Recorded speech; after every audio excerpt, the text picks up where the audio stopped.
নুন দিলাম, লঙ্কা গুঁড়ো দিলাম, ভালো করে মিশিয়ে নেবো।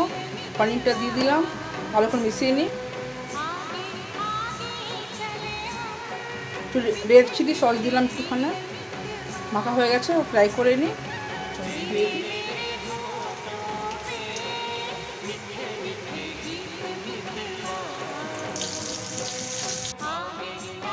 রসুন কুচি দিলাম, ক্যাপসিকাম, পেঁয়াজ, কাঁচা লঙ্কা দিলাম,